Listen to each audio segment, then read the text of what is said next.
आज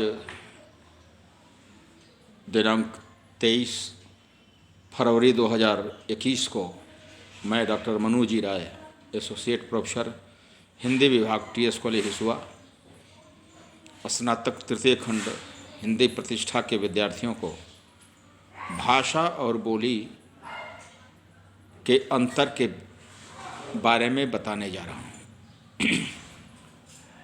भाषा विज्ञान स्नातक तृतीय खंड के विद्यार्थियों के पंचम पत्र में पठनीय है और भाषा विज्ञान वह विज्ञान है जिसमें भाषा के स्वरूप, भाषा का विभाजन, भाषा का विकास, अर्थ परिवर्तन के कारण, अर्थ परिवर्तन की दिशाएं इत्यादि विषयों का अध्ययन करना अपेक्षित होता है। तो भाषा और बोली, बोली को विभाषा भी कहा जाता है, लेकिन सामान्यतः भाषा और बोली के बीच में जो विभाजक रेखाएं खींची जाती हैं, ऐसा कुछ नहीं है। कोई भी भाषा, साहित्य, शासन,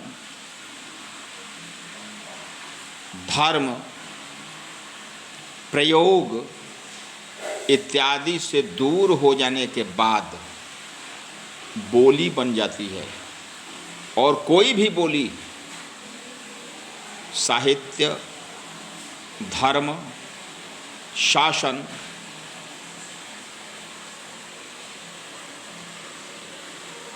तकनीकी के माध्यम से भाषा बन जाती है। इस कारण बोली को यदि समर्थ बना दिया जाए तो वह भाषा बन जाएगी, और भाषा को जब समर्थन मिलना कम हो जाएगा, प्रयोग का होना कम हो जाएगा, तब वह बोली बन जाएगी। भाषा बोली और बोली भाषा। ध्यातव्य है कि जो हमारे यहाँ का मध्यकालीन साहित्य है वह राम और कृष्ण पर आधारित साहित्य है। राम काव्य अवधि, जो एक अवध प्रांत की बोली थी, उसमें लिखा गया, और कृष्ण काव्य ब्रज क्षेत्र, जो एक बोली थी ब्रज, उसमें लिखा गया। और स्थिति ये रही कि ये दोनों बोलियां तत्कालीन समय में भाषा बन गई, और वही भक्ति काल के पटक्षेप होने के बाद साहित्य से ब्रजभाषा और अवधि दोनों दूर हो गई, प्रशासन से दूर हो गई, धर्म से दूर हो गई। कथा प्रवचन इत्यादि जितने हो रहे हैं सब हिंदी में हो रहे हैं, इसलिए वे पुनः बोली बन गई। अन्य उदाहरण देखा जाए, जिस समय भारत में मुगलों का आगमन हुआ, उस समय वहाँ की फारसी और अरबी भाषा के शब्द हिंदी के शब्दों से मिल गए। जो युद्ध शिविर रहता था मुस्लिम शासकों का, उसमें कुछ भारतीय नौजवान और कुछ अरब मुल्क के नौजवान रहते थे। दोनों आपसी भाषा व्यापार के क्रम में एक ऐसी भाषा का प्रयोग करने लगे जिसमें क्रियाएं तो हिंदी की रही, भारतीय भाषाओं की रही, लेकिन शब्द वहाँ पर अरबी और फारसी के आ गए। और उसने एक युद्ध शिविर की भाषा को जन्म दिया जिसे आज उर्दू कहा जाता है। उर्दू का अर्थ होता है बाजार या युद्ध शिविर की भाषा। और वही उर्दू जबकि न ईरान में बोली जाती है, न इराक में बोली जाती है, न सीरिया में बोली जाती है, न यमन में बोली जाती है, वह मूलतः भारतीय भाषा है, भारत में जन्मी भाषा है, जिसमें अरबी फारसी के शब्द और हिंदी की क्रियाओं का मेल रहता है। वही आज कई प्रांतों में द्वितीय राजभाषा की अधिकारिणी बन गई है।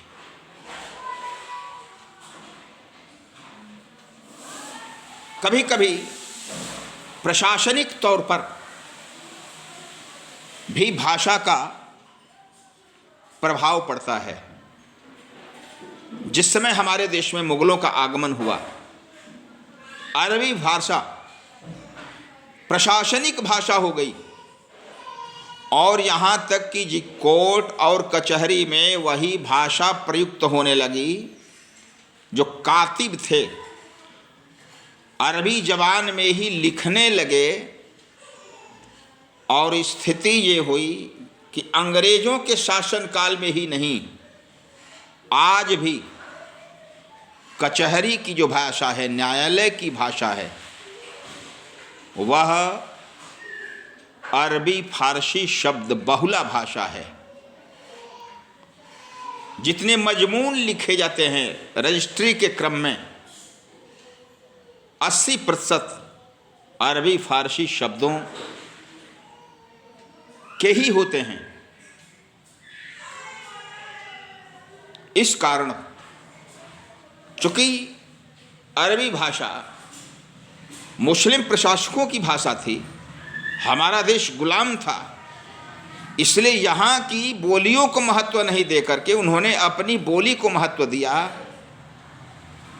और वही कोर्ट की भाषा बन गई।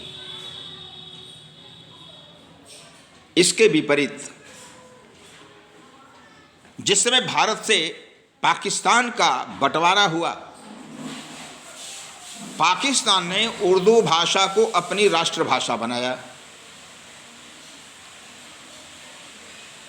जो पूर्वी बंगाल यानी आज बांग्लादेश के लोग थे, उनका कहना था कि उर्दू जबान हमारी अपनी जबान नहीं है,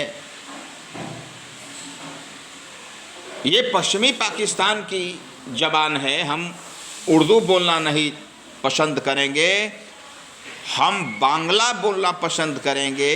और वहाँ पर बांग्ला बनाम उर्दू का संघर्ष हुआ। उर्दू पाकिस्तान की भाषा बन गई, बांग्ला बांग्लादेश की भाषा बन गई। और जो बिहार के मुसलमान थे,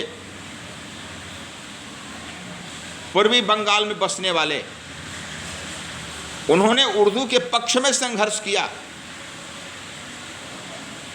और स्थिति हुई कि बांग्लादेश की जब मुक्ति हुई तो इन उर्दू मुसलमानों को, उर्दू भाषी मुसलमानों को वहाँ से बाहर जाना पड़ा। ये एक प्रकार से गुप्तचर बन गए थे पाकिस्तानी सेना के। और जब देश आज़ाद हुआ, बांग्लादेश पाकिस्तान के हाथ से, तब उसकी जो राजभाषा बनी वह बांग्ला बनी। यानी एक प्रांत विशेष की भाषा जिस हिंदुस्तान से पाकिस्तान का बंटवारा हुआ, पूर्वी पाकिस्तान का बंटवारा हुआ, वह पूर्वी पाकिस्तान मुस्लिम राज्य होकर के भी, मुस्लिम स्टेट होकर के भी, उसने उर्दू की जगह अहमियत दी बांग्ला को।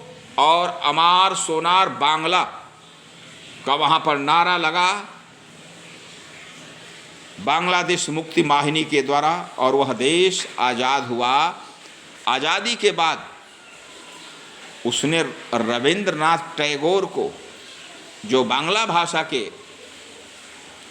कवि थे, उनको उन्होंने अपना कवि स्वीकार किया। ऐसे ही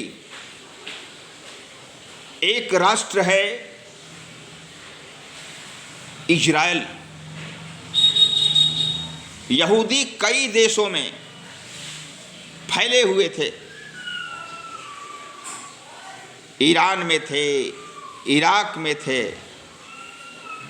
भारत में थे, रसिया में थे, जर्मनी में थे, इटली में थे।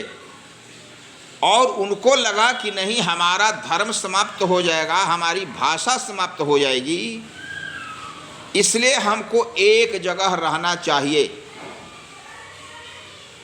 और उन्होंने फिलिस्तीन के एक बड़े हिस्से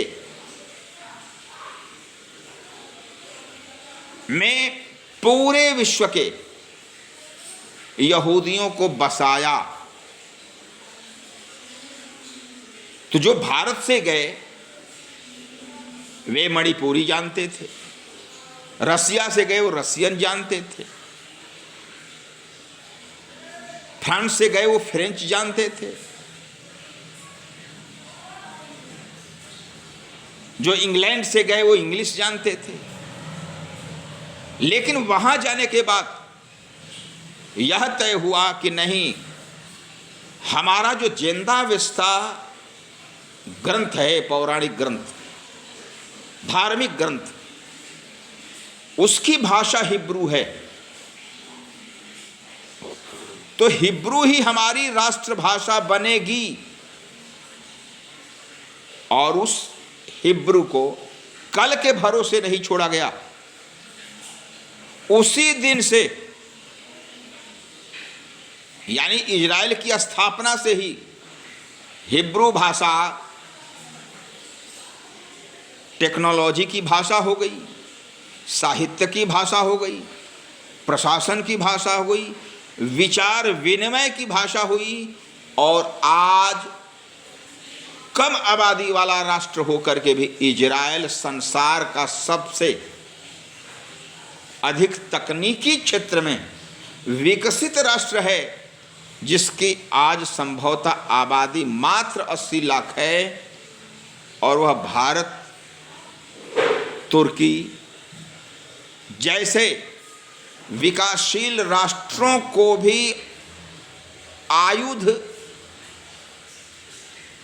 और आयुध सामग्री निर्यात करता है।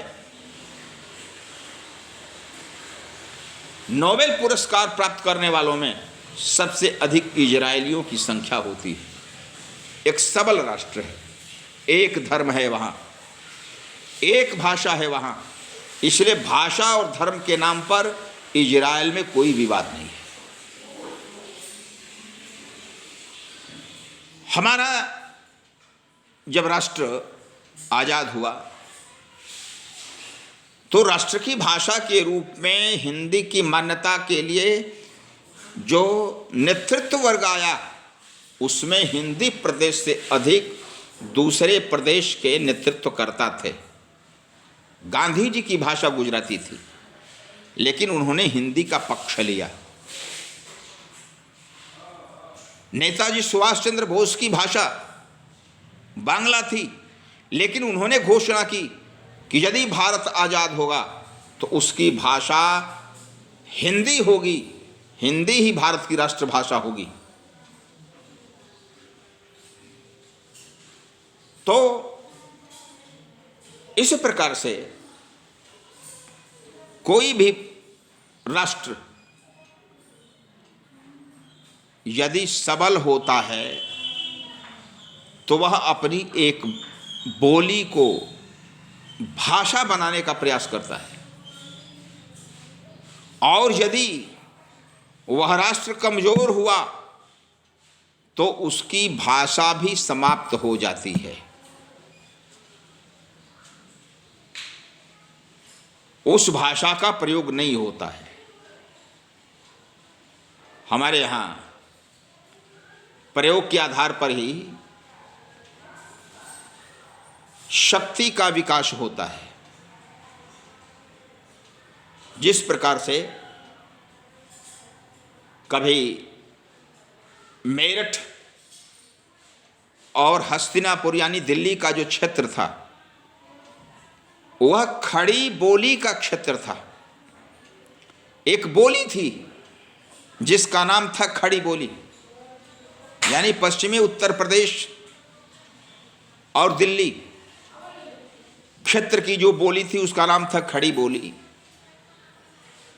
और जब दिल्ली हमारे प्रशासन क्षेत्र की भाषा बन गई, केंद्र बन गई दिल्ली, तो वहाँ की जो लोक भाषा थी यानी जो बोली थी वही बोली प्रशासन की हो गई। जो भारत में मुस्लिम राष्ट्राध्यक्ष हुए उनके बाद का जो काल आया वह खड़ी बोली का काल आया। चाहे तमिलनाडु का सैनिक हो, महाराष्ट्र का सैनिक हो, गुजरात का सैनिक हो, बिहार का हो, यूपी का हो, बंगाल का हो, उड़ीसा का हो, सबने उस भाषा को अपनाया, खड़ी बोली को अपनाया। और वही खड़ी बोली जो थी आज हिंदी के रूप में प्रतिष्ठित हुई है।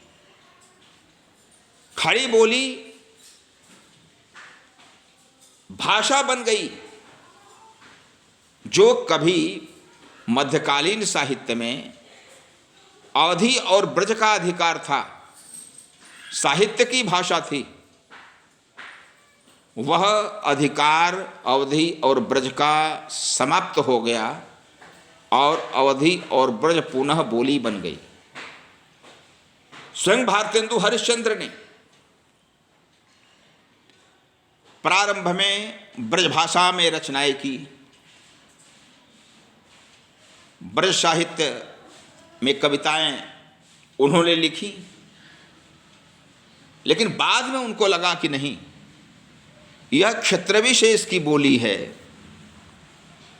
इसलिए हम एक संपूर्ण राष्ट्र की भाषा को अपनाएं। और बाद में उन्होंने जिस भाषा को अपनाया वह हिंदी थी, यानी मेरठ और हस्तिनापुर के बीच में बोली जाने वाली, और इसी कारण उन्हें आधुनिक हिंदी का जनक कहा जाता है।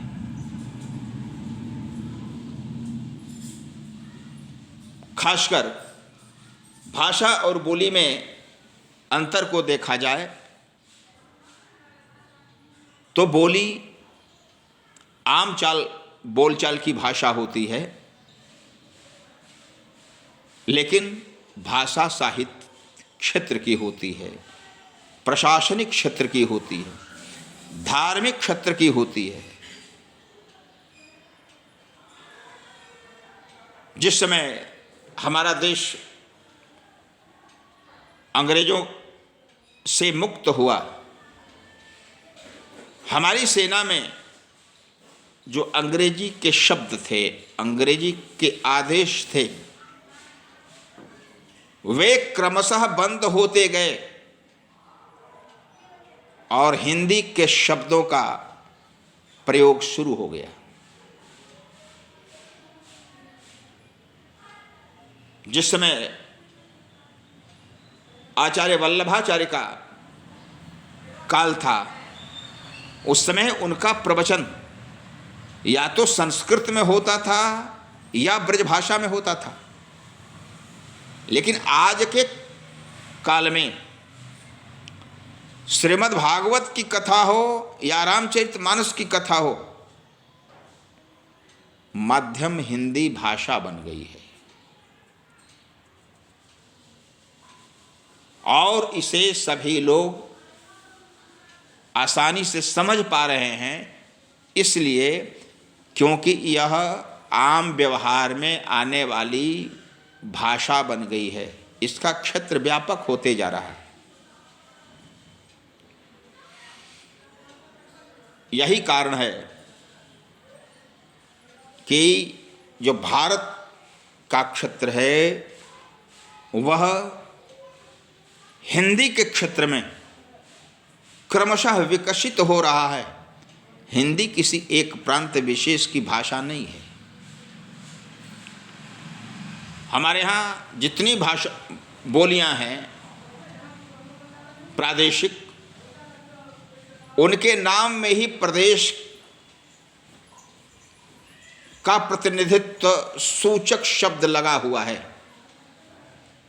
जैसे पंजाबी पंजाब की, बांग्ला बंगाल की, उड़िया उड़ीसा की, मलयालम केरल की, तमिलनाडु की तमिल, महाराष्ट्र की मराठी, गुजरात की गुजराती। तो उसी प्रकार से हिंदी को किसी क्षेत्र में आप सुरक्षित नहीं करेंगे। हिंदी पूरे भारत की भाषा है। हिंदी का मतलब ये नहीं है कि वह बिहार और उत्तर प्रदेश की भाषा है। हिंदी समस्त हिंदुस्तान का प्रतिनिधित्व करती है। इसलिए वह जो कल की खड़ी बोली थी, आज की हिंदी है जो भारत की राष्ट्रभाषा की अधिकारिणी।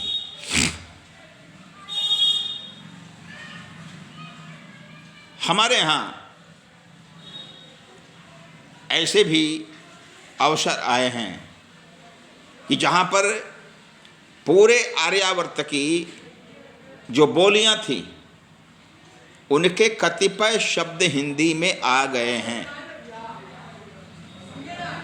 उन बोलियों के शब्दों से हिंदी समृद्ध हुई है। जैसे पंडित चंद्रधर शर्मा गुलेरी की जो उसने कहा था कहानी है, उसमें पंजाबी के बूटा शब्द का भी प्रयोग है जिसका अर्थ होता है वृक्ष। कुड़माई शब्द का प्रयोग होता है जिसका अर्थ होता है शादी। तो ऐसे ऐसे शब्द जो विभिन्न बोलियों के थे वे हिंदी में आकर के इसके शब्द बाहुल्य को बढ़ाते हैं। इस कारण भाषा और बोली में सीमितता और व्यापकता का ही अंतर है। यदि व्यापक क्षेत्र में उसका प्रसार हुआ, प्रचार हुआ, प्रयोग करता हुए, यानी वह धर्म, प्रशासन, साहित्य, तकनीकी, व्यापार और चिकित्सा की यदि भाषा बन गई तो वह बोली नहीं बल्कि भाषा मानी जाएगी। लेकिन किसी विशेष प्रभाव से या किसी दूसरी भाषा के लोगों के द्वारा आक्रमण किए जाने से गुलाम बनी हुई भाषा क्रमशः बोली बन जाती है और ऐसी भी आशंका है कि बोली के बाद वह लुप्त भी हो जाएगी। इस कारण भाषा को यदि जीवंत रखना है तो उसमें प्रयोगकर्ताओं के प्रयोग की अपेक्षा होगी। आजकल बहुत से चिकित्सक दवाओं के नाम अंग्रेजी में लिखते हैं। यहाँ तक कि अंग्रेजी की जगह लैटिन शब्दों का भी प्रयोग होता है। ये सिर्फ भारत की देन है। चीन में सब कुछ चीनी में होता है, इजराइल में हिब्रू में होता है। वहाँ की तकनीकी शिक्षा, व्यापारिक शिक्षा, धार्मिक शिक्षा, प्रशासनिक शिक्षा सभी हिब्रू में ही दी जाती है। बांग्लादेश ने भी अपनी बांग्ला भाषा को ही स्वीकार किया। हमारे यहाँ अंतर है। हमारे यहाँ अंग्रेजी माध्यम से ही तकनीकी पढ़ाई होती है, इंजीनियरिंग की, मेडिकल की, ओवरसियरी की पढ़ाई अंग्रेजी में हो रही है। यह उचित नहीं है। उचित यह होगा कि हम अपनी भाषा की समृद्धि के लिए हर क्षण प्रयास करें। नहीं तो एक ऐसा भी संकट आएगा जब हमारी भाषा बोली ही नहीं, क्षेत्रीय बोली हो जाएगी और उसका अस्तित्व समाप्त हो जाएगा। कभी पूरे आर्यावर्त की भाषा संस्कृत थी। संस्कृत से पाली, पाली से प्राकृत, प्राकृत से अपभ्रंश का विकास हुआ। और आज की जो हमारी क्षेत्रीय बोलियां आई हैं वे संस्कृत की पुत्रियां हैं। संस्कृत से ही उनका विकास हुआ है। लेकिन अब उनका माध्यम अलग हो गया है। इसलिए हमारे यहाँ जो बोली और भाषा के बीच विभाजन करने की बात आती है कि क्या अंतर है, तो मेरा अभिप्राय है कि बोली सीमित क्षेत्र में बोली और समझी जाती है, भाषा व्यापक क्षेत्र में बोली समझी जाती है। दो बोलियों के बोलने वाले यदि निकट के हैं तो एक दूसरे के भाव को समझ लेते हैं,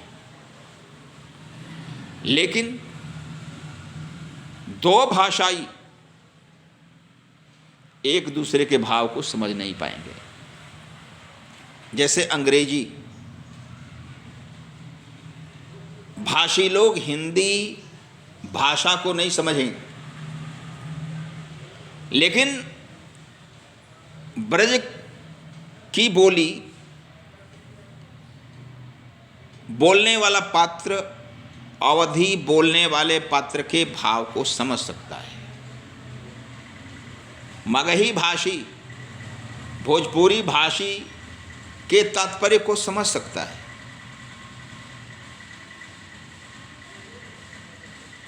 आपको आश्चर्य होगा, जिस समय गिरमिटिया मजदूर भारत से विभिन्न समुद्रिक देशों में गए, सूरीनाम में, त्रिनिदाद में, टोबैगो में, मॉरीशस में, फिजी में, वेस्ट इंडीज में, वे अपने साथ भाषा लेकर के गए। आज 7 समुद्र पार मॉरीशस की भाषा भोजपुरी हो गई, जो कि बिहार में भोजपुरी बोली है।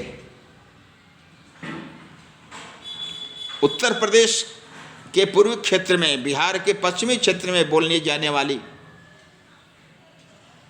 बोली मॉरीशस की राष्ट्रभाषा बन गई।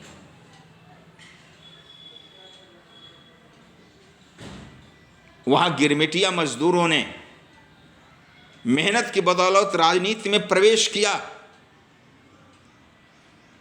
सांस्कृतिक कार्यक्रम भोजपुरी में ही संपन्न कराने लगे और स्थिति है कि आज वहाँ भोजपुरी बोली नहीं बल्कि एक भाषा बन गई है।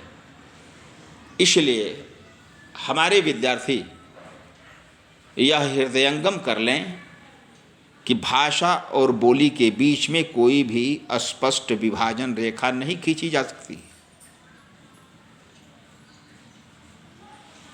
प्रभाव के आधिक्य के कारण, प्रयोग के आधिक्य के कारण कोई भी बोली भाषा बन सकती है और प्रयोग के अभाव में भाषा पुनः बोली बन सकती है।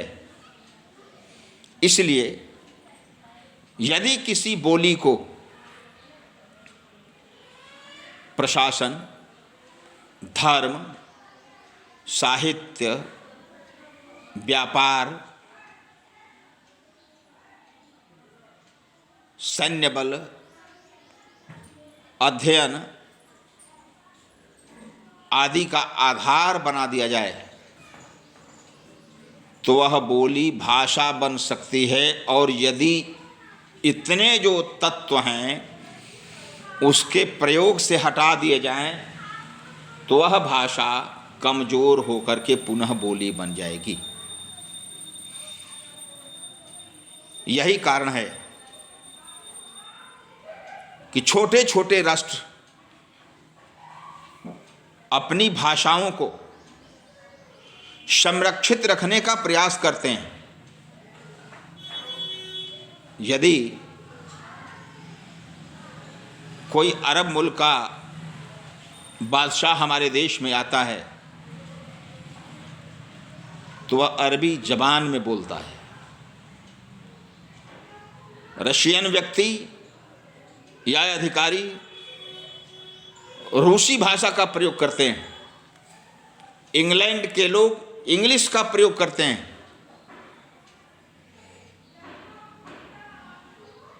लेकिन वही हम जब जाते हैं दूसरे देश में तो दुर्भाग्य यह है कि भारत के अधिकांश प्रशासनिक अधिकारी अंग्रेजी भाषा का प्रयोग करते हैं, जो उचित नहीं है। कभी डॉक्टर रामधारी सिंह दिनकर जब चीन गए थे तो आज चीन के विद्यार्थियों ने उनसे प्रश्न किया था कि आपके राष्ट्र में विज्ञान, चिकित्सा और धर्म की भाषा हिंदी कब बनेगी? हमारे यहाँ तो अंग्रेजी के बाद चीनी भाषा का ही प्रयोग होने लगा है। आज खेद के साथ कहना पड़ता है कि चिकित्सा की भाषा, तकनीक की भाषा अंग्रेजी ही है, हिंदी का वहाँ प्रवेश नहीं हुआ है। इस कारण हमारे यहाँ जो भाषाई विवाद होता है उस भाषाई विवाद में विभाजन की कई रेखाएं आ जाती हैं। कई कई जो बोलियां हैं उनके पक्षधर खड़े हो जाते हैं और स्थिति ये होती है कि वह हिंदी के साथ अन्याय होता है। जब भोजपुरी के नाम पर, मगही के नाम पर, मैथिली के नाम पर संघर्ष होगा तो ये सभी बोलियां जितनी हैं वे कुठाराघात करेंगी तो हिंदी पर करेंगी, अंग्रेजी पर नहीं करेंगी।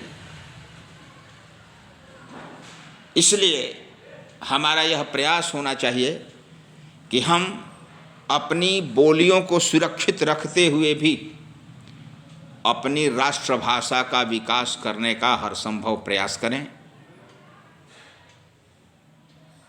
और हमारी राष्ट्रभाषा हमारे राष्ट्र को मजबूत करने में महती भूमिका अपनाएगी, बशर्ते कि हम उसके अनुकूल कार्य करें।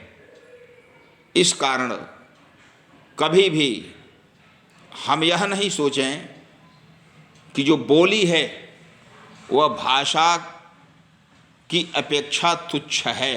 ऐसा कुछ नहीं है। प्रत्येक बोली भाषा बनने की क्षमता रखती है और प्रत्येक भाषा प्रयोग के अभाव में विभाषा या बोली बनने की व्यवस्था को प्राप्त कर सकती है। इसलिए मैं स्नातक तृतीय खंड हिंदी के विद्यार्थियों को ये कहना चाहता हूँ कि आप भाषा विज्ञान जो हमारे यहाँ पाठ्य पुस्तक में रखा गया है, वह हमारे सिलेबस में अंकित है। उसके अनुसार भाषाई तत्वों का विवेचन जो पुस्तकों में उपलब्ध है, जो व्याख्यान के माध्यम से है, उसका अध्ययन और श्रवण करें। इसके माध्यम से अधिक अंक प्राप्त हो सकते हैं। भाषा विज्ञान में बहुत लिखना नहीं होता है। ध्वनि के बारे में, भाषा के बारे में, अर्थ के बारे में, शब्द के बारे में वहाँ अध्ययन अपेक्षित होता है